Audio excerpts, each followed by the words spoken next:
As we look at what's going on, the current political climate, I'm just saying to, I don't want to turn anybody off, but I hate politics. What's up, everybody? Welcome back to the channel. Let's go home, Ryan. And today we're talking about Pharrell Williams and whether or not politics belong in music. Pharrell was recently accepting an award at a ceremony that was celebrating him. And during his acceptance speech, or during the talk back during his acceptance speech, he started going on a diatribe. Hey, I don't want to call it a rant because he wasn't ranting. He was just talking. He was giving his opinion.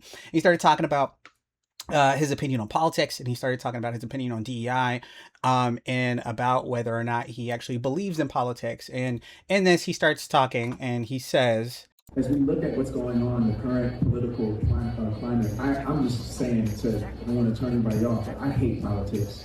Like, despise them. It's a magic trick that it's not real. so he says that about politics, and then he goes on and he starts talking about DEI. And when he has the conversation about DEI, it gets a little bit weirder, I think. I'll let him tell you what he said. And that, okay, now the diversity's off the table, now equity's off the table, now inclusion's off the table. So that makes me ask myself, okay, so how do we survive? Well, are there black people here tonight? And in your heart, do you think for what it is that you do and who you are, do you think you're the best? Okay, so do you want the job because you're black or because you're the best? Do you want someone to support your startup because you're black or because you're the best?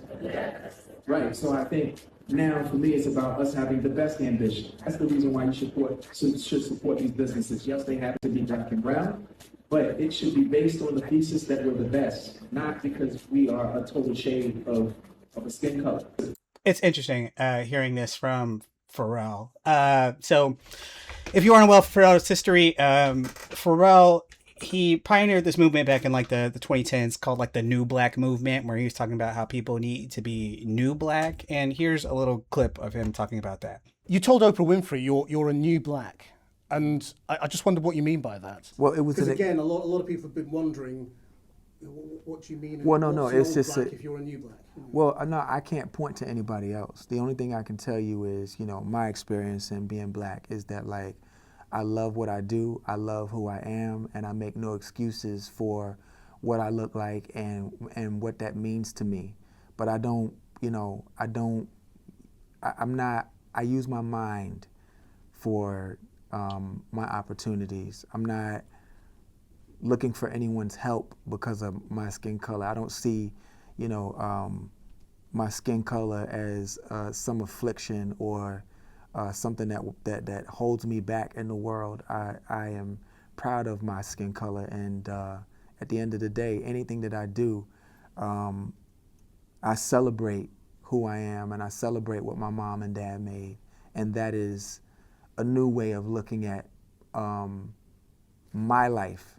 But can I speak for the whole entire culture? No, I can't. So this is interesting coming from Pharrell, right? Because so much of hip hop is political, and so much of hip hop involves politics. You may not necessarily like think of it as politics, right? I think like when people think about hip hop, they're not necessarily saying like people who make music that is within this genre are of a certain political affiliation, right? They're not saying that they're like, oh, they're Republican, or oh, they're Democrat, or oh, they're independent. But so much of hip hop involves politics. There is a political movement that exists within hip hop, whether it's being like called to revolutionary action, whether it's the politics of how a neighborhood exists in the greater scheme of things, even if it's talking about like committing crime, or it's talking about crime, or it's talking about violence, or it's talking about the neighborhood that people grew up in. So much of that is caught up in politics. So much of that is the political. So for Pharrell to say, hey dude, like, I don't like getting involved in politics. I hate talking about politics, when so much of the music and the genre that he exists in is political, is a little strange to me and a little tone deaf, because especially in the moment that we exist in right now,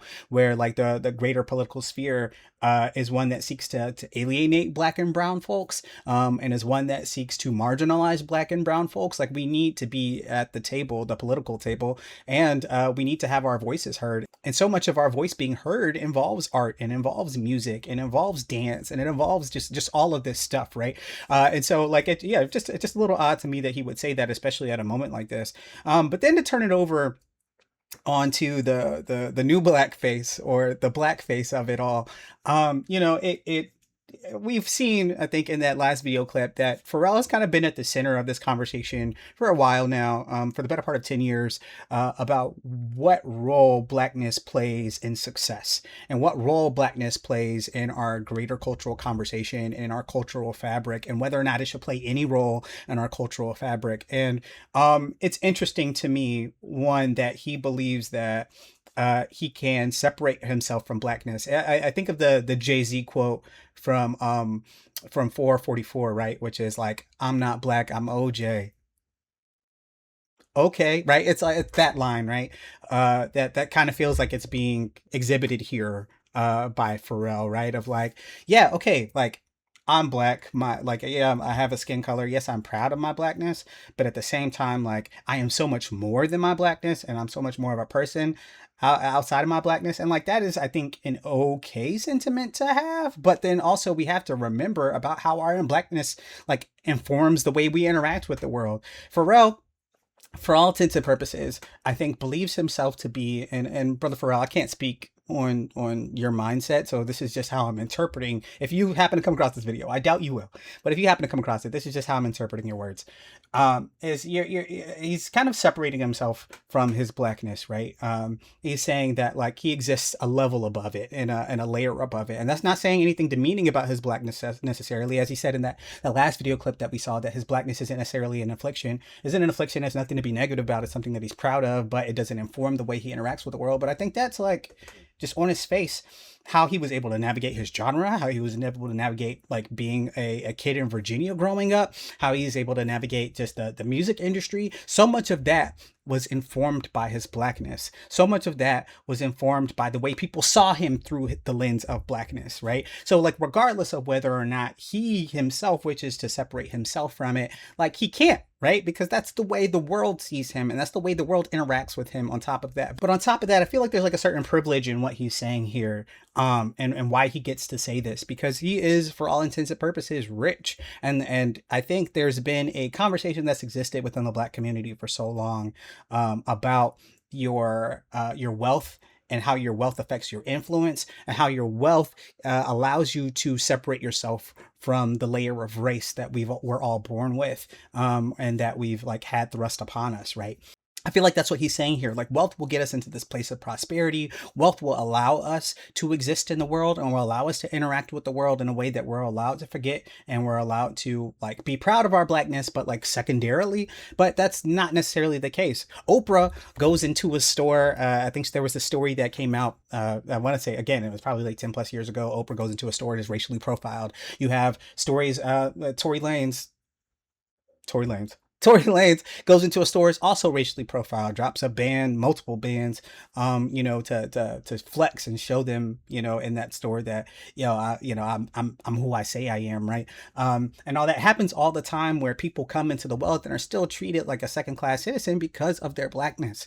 Capitalism, wealth, prosperity doesn't remove that layer of blackness from us, and certainly not in a world where you have an administration that seeks to alienate and otherize black people, and continue to do so on a regular basis. So this feels like a really weird thing for Pharrell to say, especially at a time like this, where it is so important for the black community to like find some solace and some community, and some solidarity in their blackness, and in their identity, and in the community with one another. Because without that, I mean, like, you know, what are we doing? You know, collective action is the way out. It will always be the way out. And so I think, you know, you can first and foremost find other members to activate and to like communicate with, that you can find to like mobilize with, first and foremost through like the lens of race, and through like your community that exists within your racial group. And that's not necessarily say that you should be beholden to that, and that you should only exist within that particular group. But I mean, that's like first and foremost, like, I know for a fact when I go out in public, if I'm looking at somebody and they look like me, I can give them the head nod. They're going to head nod back. And there's like an instant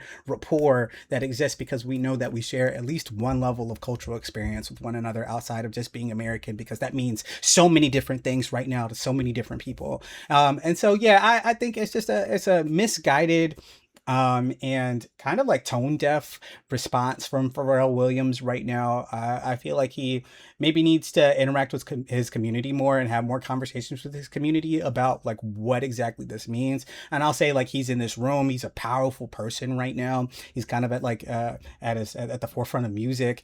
You know, it's just making big waves and all that he does. You know, he just produced that entire Clips album and is so entrenched in the community that we show him a lot of deference. But at the same time, I don't think we should show him so much deference that we can't call him in and have the conversation with him and say, hey, dog, I think you're a little bit misled about this. Like, blackness is at the foundation of how we interact with the world, and it's at the foundation of how we interact with one another. And that doesn't mean that we shouldn't try to support people that are the best at what they do, but we have to pay particular attention to the fact that like we are actively being marginalized, we are actively being attacked, we are actively being subjugated, and the thing that we can rely on most right now is support for one another, from other people within our marginalized group. We have to stick together, and that capitalism won't be the thing that saves us. And at the end of the day, I'm not mad at Pharrell. There are certainly some people out there who I know are going to be like, oh, I'm so upset at Pharrell, and there are some people who definitely have been like, oh, I'm so upset at Pharrell. But I'm not mad at Pharrell because I know and have known for years that like our politics do not align 100%. There are certainly some things that like he and I are aligned on, but when it comes to like things like this, when it comes to race relations, when it comes to race and identity, I know that his and I, like our politics, just they don't agree with one another. So like I've like steeled and resolved within myself, like, okay, he's gonna be himself, I'm gonna be myself. Like at the end of the day, he doesn't even know who I am.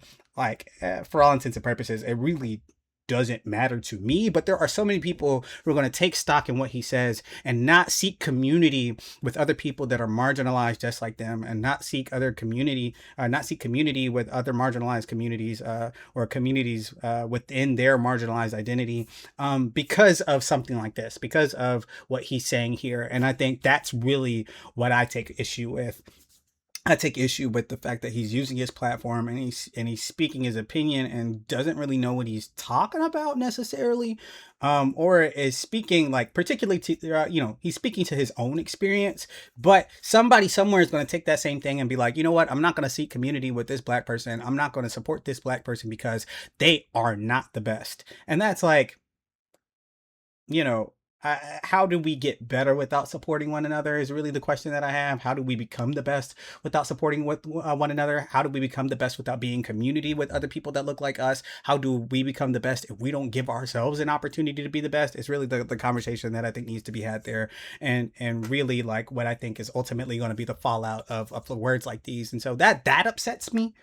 I have an issue with that, but that's not necessarily like any issue I have with Pharrell's opinion or any issue I have with Pharrell. It's just like the circumstance and the nature and the context of celebrity that I have an issue with, that people take celebrities' opinions and put them on a pedestal as compared to regular people because they believe that, you know, celebrities, because they've made it, have the key to success, which isn't always the case. Sometimes, and so much of this is just luck. It's just luck. You know, there's some talent associated with it. Don't get me wrong. Like Pharrell is most definitely talented, but there are plenty of other people who are talented too, who don't and won't see the same platform, have the same platform, or see the same platform that he is currently seeing or he currently stands on. And so, you know, all that to say, like, you know, I would take this with a grain of salt, personally speaking. You know, certainly I think we should aspire to be the best versions of ourselves at all times, at all points in times. But first and foremost, we should seek community with one another, not just because we're black, but that's definitely like an added plus, right? It's like I seek community with other black people because I know other black people understand my experience. I know other black people have gone through the same thing that I have. I know other black people are aspiring to be in the same place that I'm aspiring to be. I know other black people wish to be in the spaces that I'm in. And so I'm always going to reach back and pull up, and I'm always going to reach forward and reach out. And so like that's, you know, to other black people, because I know at a base level, they understand what my experience is. And so to downplay that and to act like that's not an asset, and to act like that's not something that we should be paying particular attention to is something that I just can't co-sign. So you tell me what you think in the comments.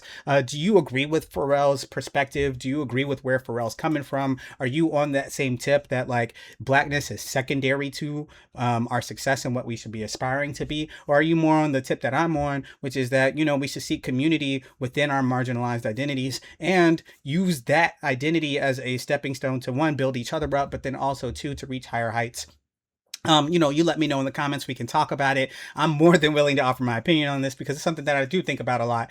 But for now, make sure to check out my reaction to the YB diss that he recently dropped, that Zero IQ freestyle. Remember to like, comment, subscribe. Until next time, y'all, it's been GoHomeRyan. Later, Gators.